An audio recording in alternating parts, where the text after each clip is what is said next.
And God, we ask that as we have just sung with our voices, may we now encounter with our whole life. May we be fully present right here in this place so that we might encounter the holiness of your presence in this place.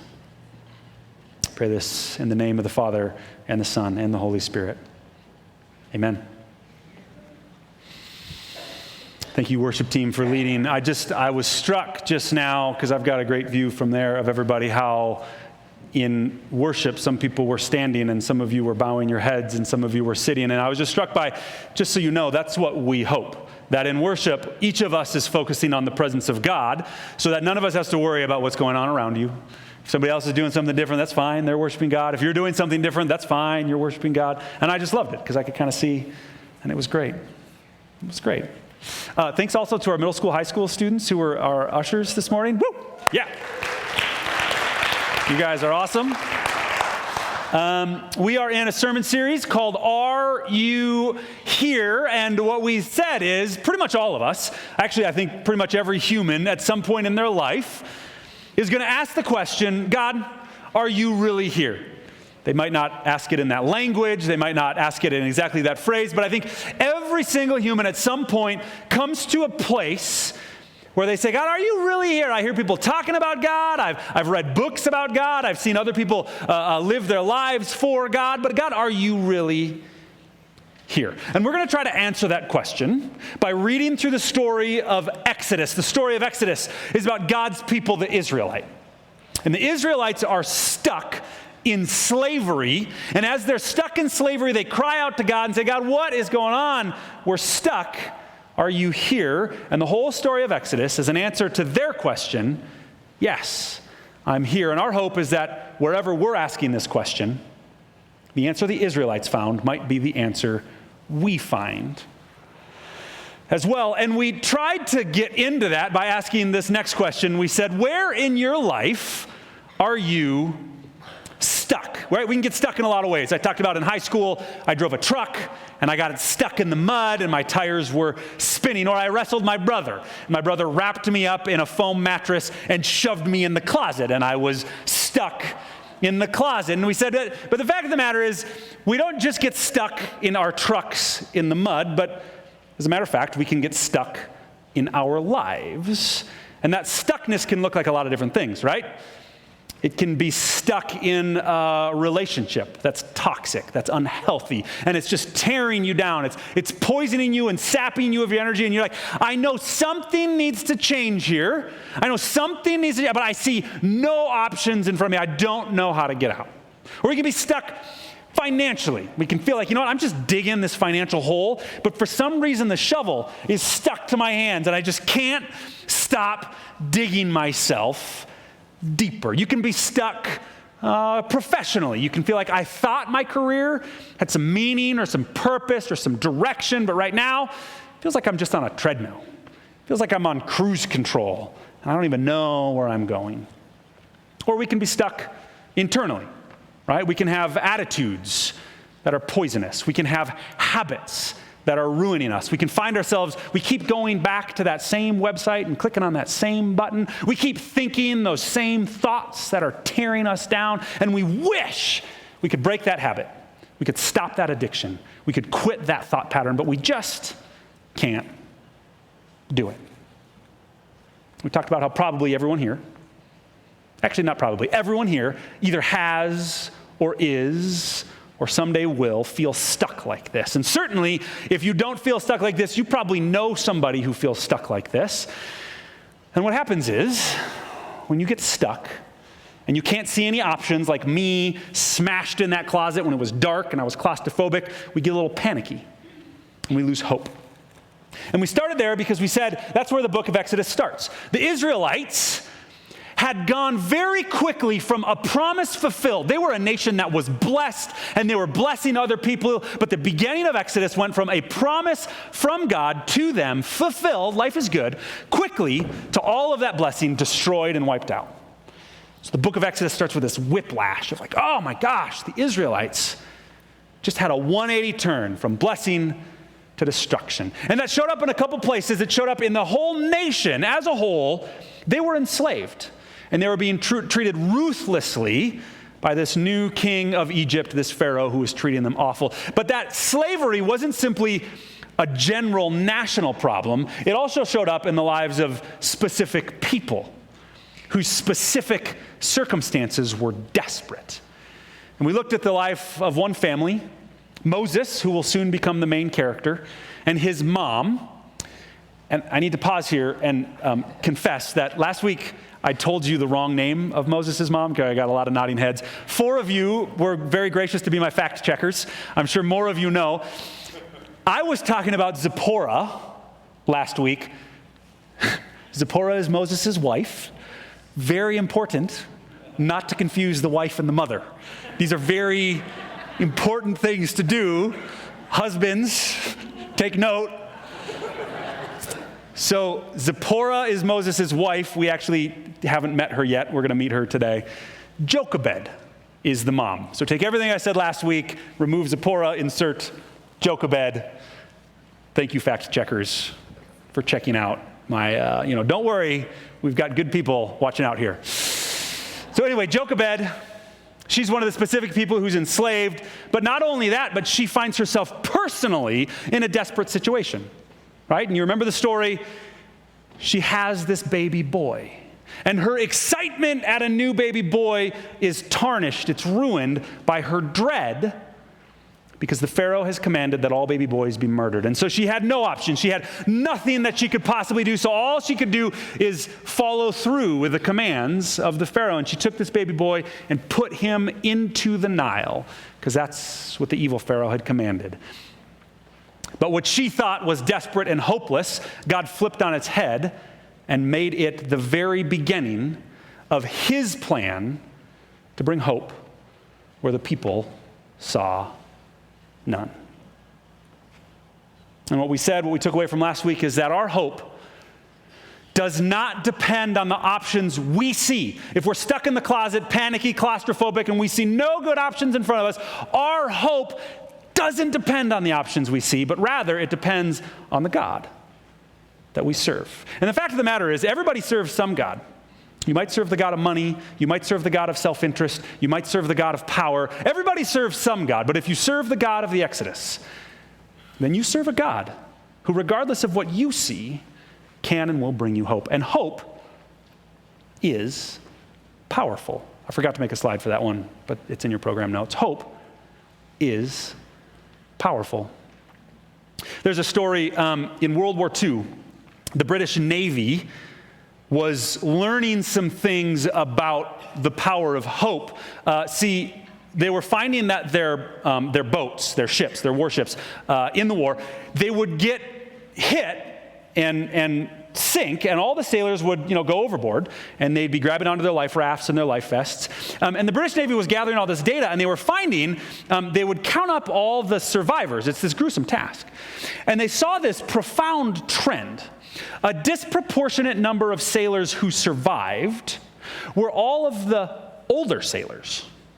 And the British Navy was saying to themselves, I don't know if this makes sense. See, because if I were to guess, I might guess that the stronger, more fit, better, more athletic, stronger swimmers of the younger sailors, I would guess they might survive better. They might be able to swim longer, hold on tighter, hold in.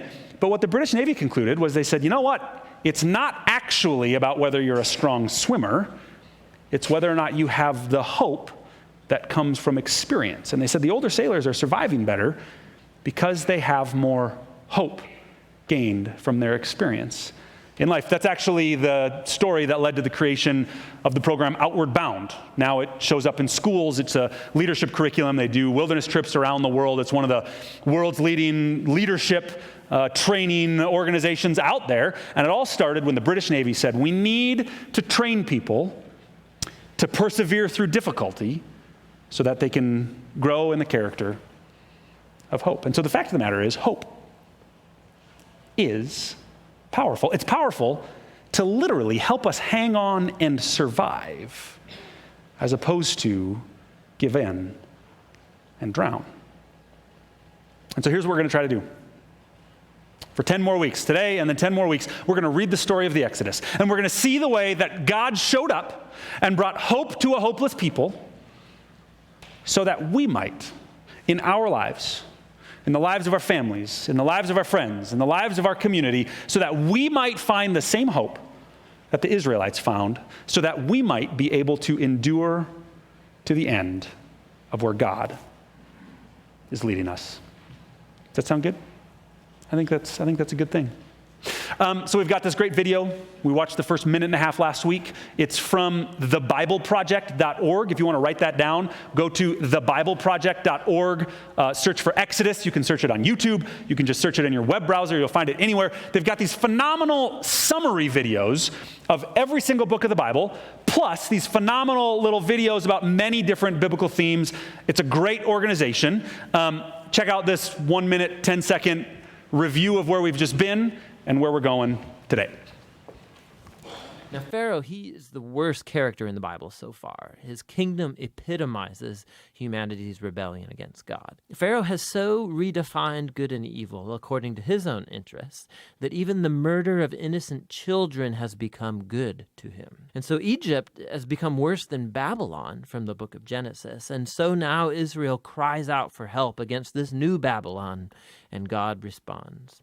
God first turns Pharaoh's evil upside down as an Israelite mother throws her boy into the Nile River, but in a basket. And so he floats safely right down into Pharaoh's own family. He's named Moses, and he grows up to eventually become the man that God will use to defeat Pharaoh's evil. In the famous story of the burning bush, God appears to Moses and commissions him to go to Pharaoh and order him to release the Israelites. And God says that he knows Pharaoh will resist, and so he will bring his judgment on Egypt in the form of plagues. Then God also says that he will harden Pharaoh's heart. And so we're introduced into the next main part of the story, the confrontation between God and Pharaoh.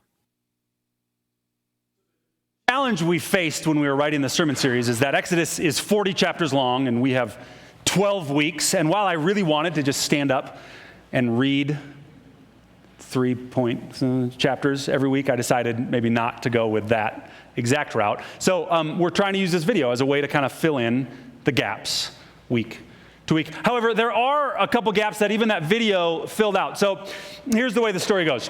We met Moses, and at the end of last week, we met Moses, and we were very excited, right? Because Moses was miraculously saved, and we're like, okay, the hero is on the scene, and now we have great expectations. What's God going to do through the hero? But in the intermediate space between Moses being saved and then growing up and coming to the burning bush, a few things happen. First of all, there's this story, read it in Exodus 2.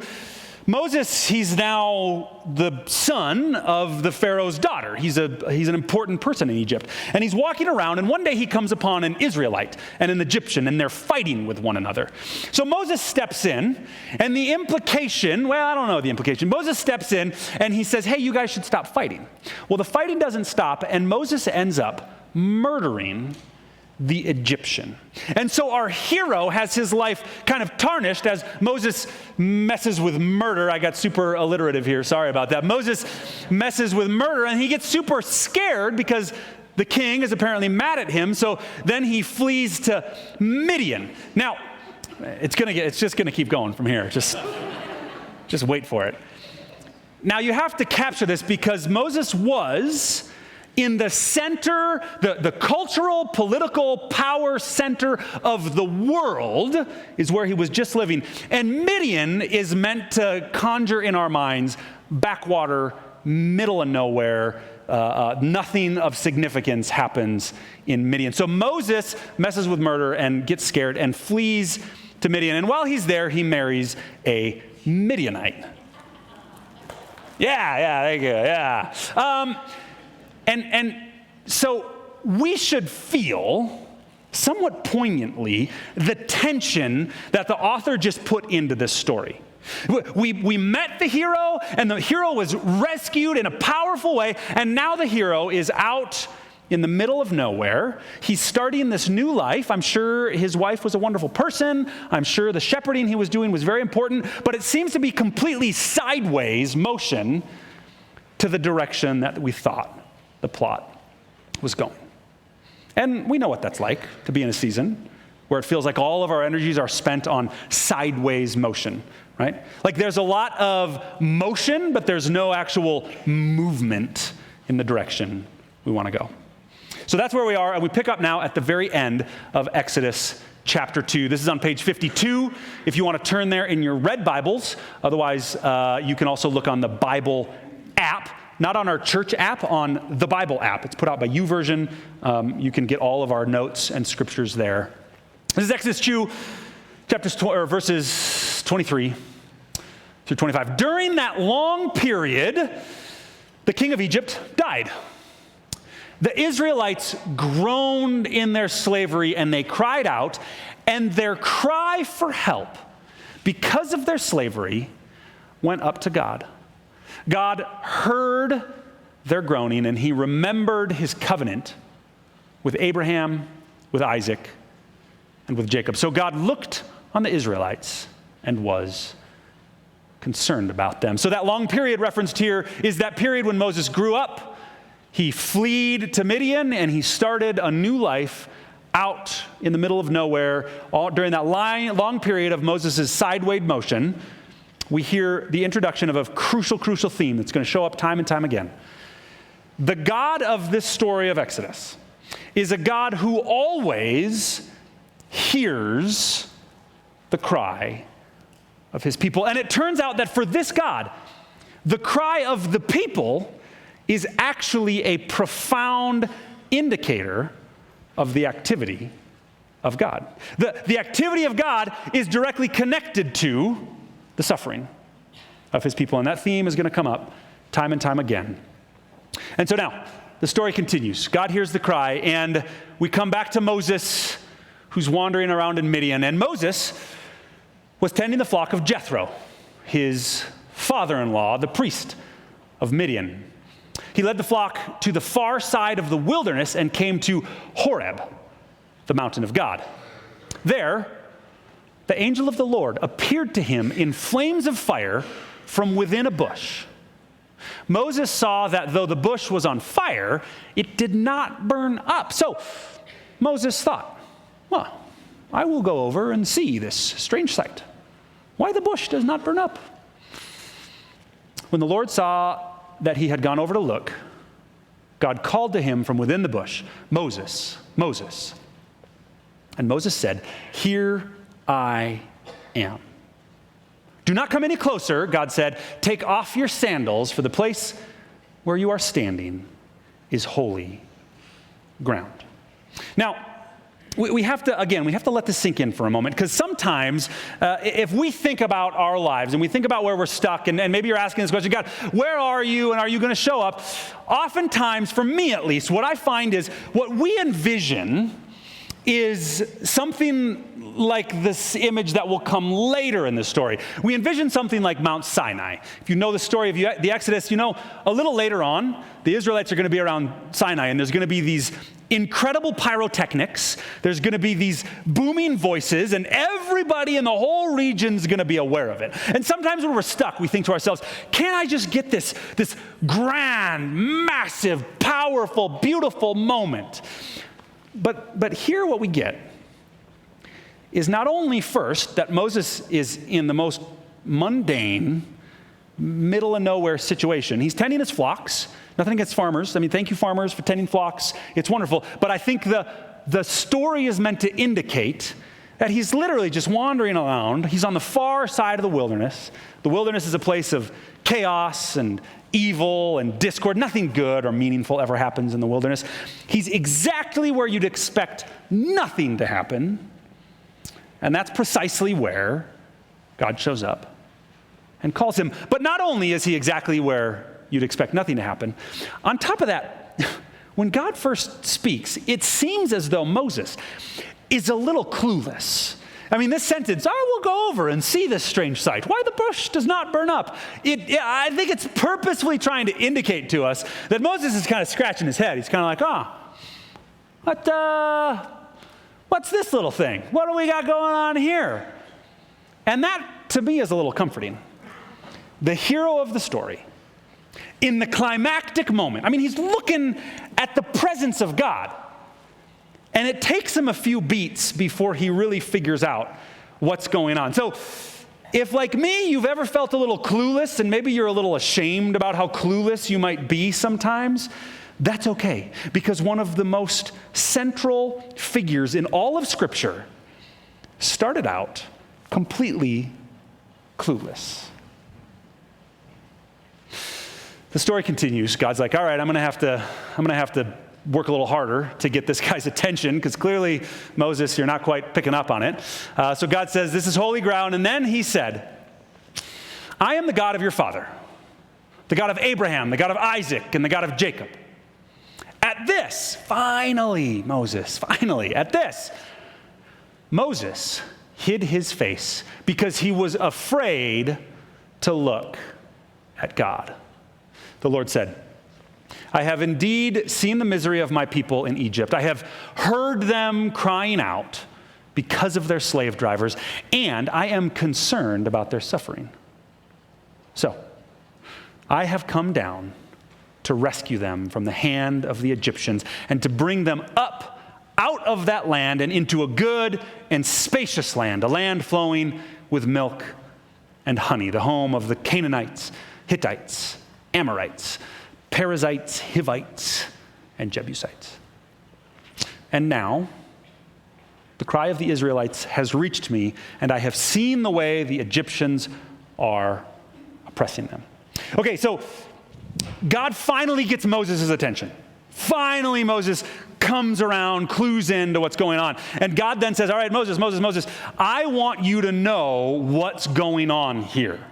And God reveals to us the purpose of God in the whole story of the Exodus. He says, I have heard them crying, so God says, I have come down to rescue them.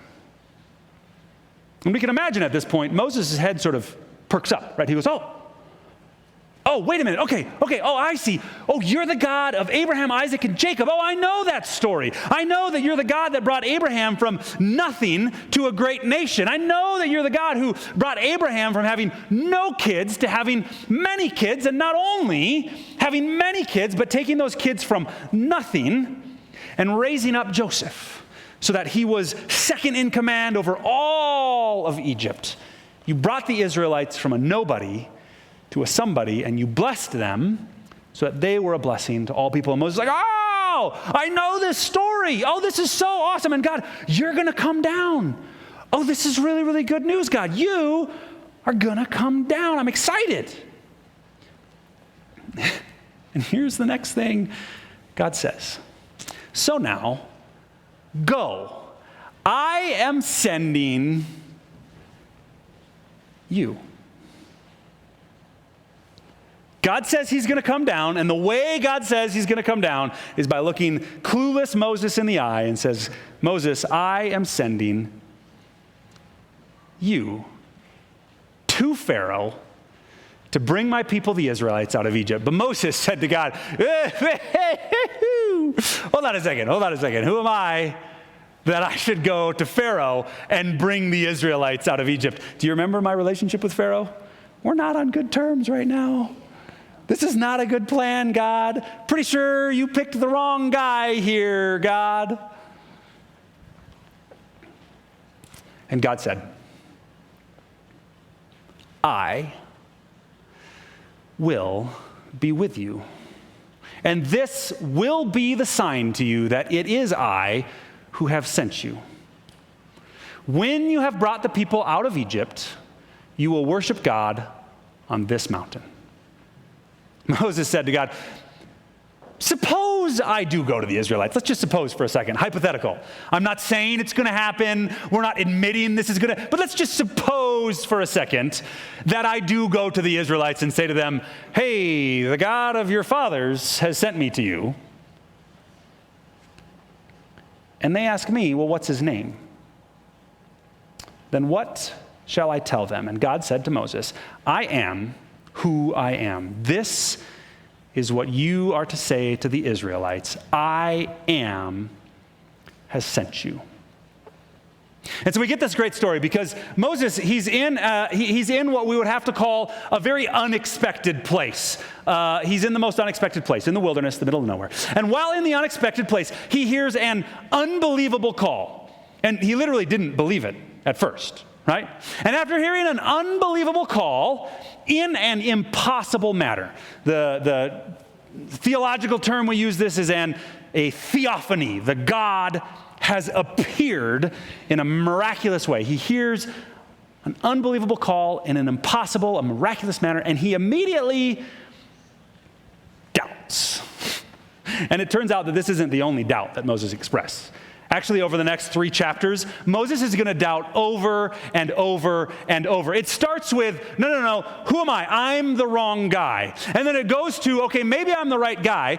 I don't have what it takes. Moses is going to say to God, I'm a very bad speaker. It seems like maybe Moses had a stutter. So he's like, clearly me talking to Pharaoh, bad plan. And God's like, fine, bring your brother. And then Moses is like, okay, so he's going to speak for me, but how am I really going to show the Egyptians that you sent me? They don't care about your name. So God's like, all right, you can do this staff thing and you can do this hand and your cloak thing. But Moses over and over and over is doubting God, resisting God's call, trying to convince God that God's plan is bad. I mean, think about that. Like, you're staring at the burning bush. You're having this incredible moment.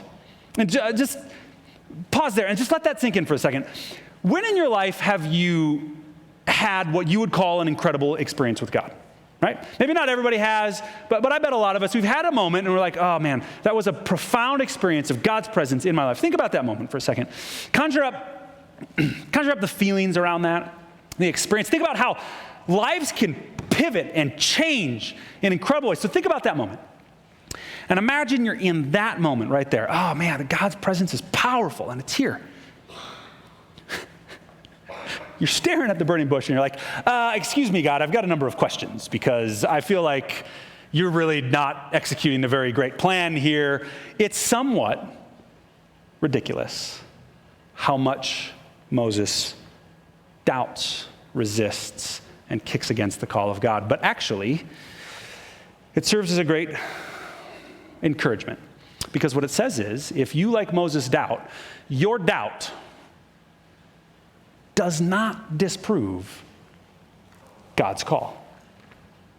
If you doubt, that actually does not matter at all to whether or not God has a call and a purpose for your life. Moses' doubt didn't disprove God's call in his life, and similarly, if you, like Moses, are stuck, and in that stuck place, you're wondering whether God is even there, know this: the God of the Exodus is so much bigger than the doubts we have, that our doubts will not disprove his call, and they will not stop his purposes.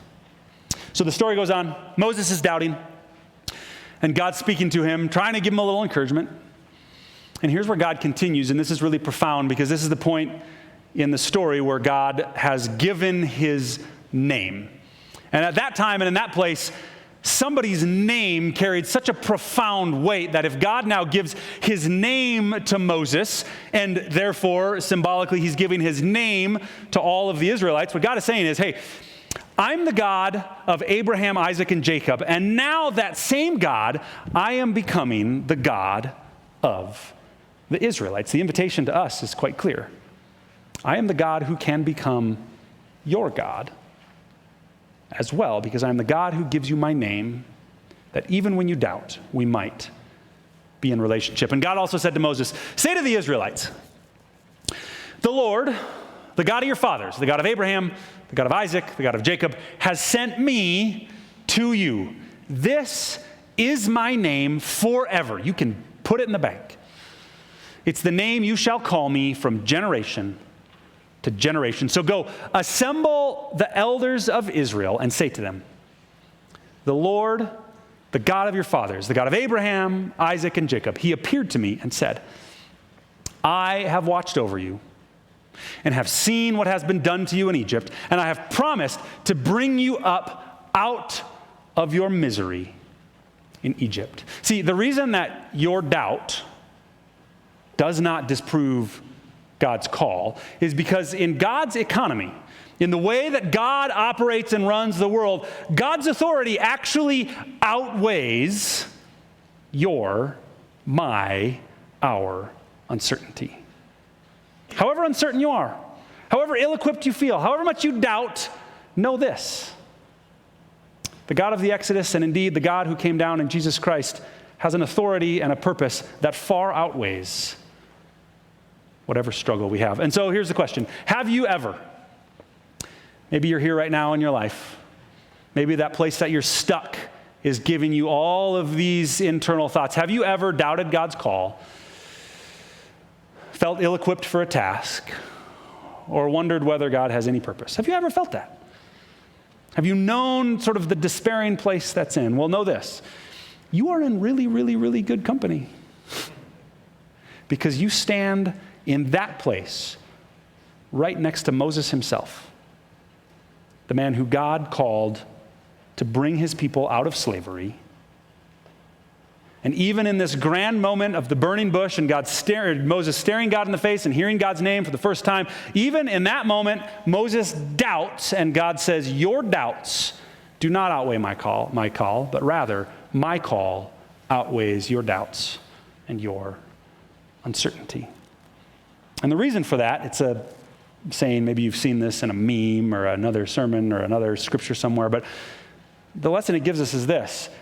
When God has his plans, he doesn't actually call the equipped. God doesn't look around and be like, I need somebody who's got what it takes. Let me see, who's got what it takes? Who's good enough, smart enough, fast enough, bright enough, strong enough? God doesn't call the equipped. Rather, God calls. And whoever he calls, he is the one who equips the called. It does not depend on whether or not we have what it takes. Rather, it depends only on our knowledge that God has what it takes to fulfill his purposes. So maybe as you keep thinking about how stuck you are, you're stuck in that habit, you're stuck in that broken relationship, you're stuck on that dead-end road, you feel like you're running the treadmill. And as you think about that, maybe your thoughts, like Moses', keep turning in on yourself, and you're like, I just don't have the energy it takes. I don't have the ability that it takes. I just don't have what it takes. And as a matter of fact, I don't even know if God's really here. There's no way I could ever get out of that. Maybe you're in that place. And so if you are, hear this. God has the ability, even exactly where you can't see it. It's not about whether or not you can see the options. It's about whether or not God has the ability to bring that freedom. So what do we do? How do we do this? How do we change our often self-destructive, our often sort of rat on a wheel thought patterns and habits? I've got 3 suggestions for you that we might encounter. First, be less distracted and be more present. Here's another version. I sort of came up with a different way this story could have gone. Imagine Moses, right? Moses is out in the middle of nowhere. He got married. He's starting a great family. He's very excited about that. But this is all sideways to this whole God's freeing my people storyline. So Moses, he's out on the side of the wilderness. He's in the middle of nowhere. He's like, come on, sheep. Come on, flocks. Got to get to the water. Got to get to the water so we don't, got to keep going. And he looks up and he's like, oh, what's that? Is there a fire over there? It's probably nothing. Come on, right? And he just goes back to doing what he was doing anyway. I could see it going that way, and the reason I could see it going that way is because I think, for many of us, our inability to hear God or see God or sense God or know what he's saying is not because God's not there, but maybe because we're so distracted. Our minds are so fractured and pulled away on so many different things that we don't even bother to stop and look and see whether God is there. So my first suggestion,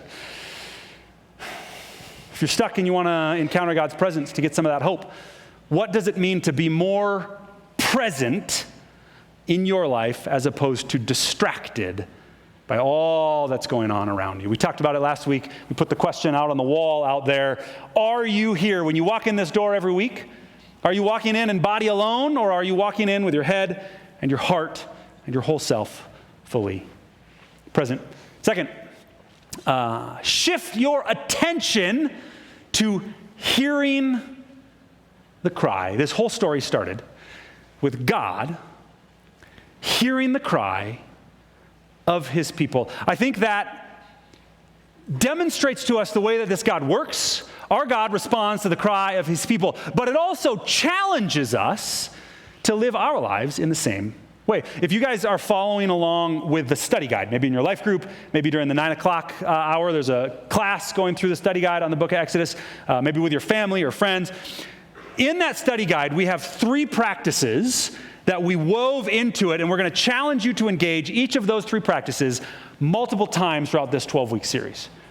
And this is one of them. One of the practices is to hear the cry of the oppressed, because we serve a God who hears the cry of the oppressed. We know for a fact that oppression and slavery is not gone in our world. Yes, Christians, Jesus followers have made great strides in bringing freedom to oppressed people generation after generation after generation. Arguably greater strides than any other segment of the human population. The church has fought for this freedom, and yet the problem persists, even increases. So what is it in our lives to shift the attention maybe off of ourselves and our own worries, maybe off of the distractions of our lives, and instead say, if I worship a God who hears the cry of the oppressed, then I'm going to be a person who puts my attention on the cry of the oppressed as well, because we know for a fact that is where God is present. Third, be more concerned about God's call than about your confidence. So often when we're stuck in life, when we're spinning our wheels, when we're on the treadmill, what happens is we get very, very concerned about whether or not I have what it takes, whether or not I have the faith that I need, whether or not my life is going anywhere, whether or not I can see any options in front of me. And so the challenge is this: what if our focus, what if our concern got shifted off of our own confidence, our own abilities, or anything of ourselves, and rather it got shifted to the God who calls us? We talked about that as we were going through the book of Colossians, and we read Paul's words, set your hearts and your minds on Christ. Paul wrote also in his letter to the church in Corinth, he said, here's the thing. God uses foolish people to shame the wise. God uses the weak to shame the strong. So stop being concerned about whether you're smart enough or strong enough, because God doesn't care about that. God can be smart enough and strong enough in everything. All we need to be is willing to stop and pay attention to him. So back to our question, where are you stuck? And like Moses, maybe in that place, your thoughts and your heart attitudes, they turn in on yourself so much. They hold you back. They chain you in. Many of you last week responded to the invitation. We've got these posters on the walls around the room. Many of you have written where you're stuck. Many of you have written where you're starting to see God. Even more of you wrote on the little prayer cards we've got on the back tables or out in the Welcome Center, and you put them in the box, and you said, you know what, this is where I'm seeing God's presence, and I'm excited. Some of you shared, this is where I'm stuck. Some people shared some really heavy places where you're stuck. Or you shared, these are my prayers. Thank you for doing that. Keep doing that. We'd love to turn these walls, these papers on the wall, and these prayer cards into our own story of the Exodus. And we as a staff prayed for you all in that. But where are you stuck? Where are you doubting? Where do you see no options? Where are you losing hope? I want to come back around to one more story that demonstrates just how powerful hope can be. There was a researcher in the 1950s at Johns Hopkins University, and he had the same question. He's like, is hope actually a powerful thing? Can hope actually make a difference in people's lives? For us, if this whole story of the scripture is about hope, bringing us out of the stuck places, not because of us, but because of God, really, is that just some religious mumbo jumbo? So this researcher designed an experiment. He's like, I'm gonna lean into this. I'm gonna test this. Here's what he did. I don't condone the experiment he did. I'm just reporting it to you, and I apologize if you find it a bit gruesome. I don't think it'd be allowed today. Here's what he did. He took a bunch of rats, wild rats, who are known for being very, tenacious, strong, gross creatures. And he took almost 100 of them, and he put each one in a little glass jar of water, and he let it drown. And he timed how long it took the rats to drown. Yeah, it's terrible. It was just awful. But we're going to go somewhere great with it. It starts really gross. So he drowns 100 rats, and he figures out how long they can survive. And he finds out, somewhat shockingly, the average rat can only survive 15 minutes before it drowns. Some drowned after 2 minutes. Some made it, 30 minutes. But the researcher's like, this is weird. 15 minutes? Like, rats are strong. They're good swimmers. They're tenacious animals, and they all drown in 15 minutes. Weird. So he gets a second batch of rats. Same rats, same wild rats. Well, not the same rats. Same kind of rats. And he does the same thing. He puts them all in their own glass jar. Lets them swim. But this time, just before they drown, because apparently he's now very familiar with what a rat looks like when it's going to drown. Just before it drowns, they reach in and they pull the rat out. They save it.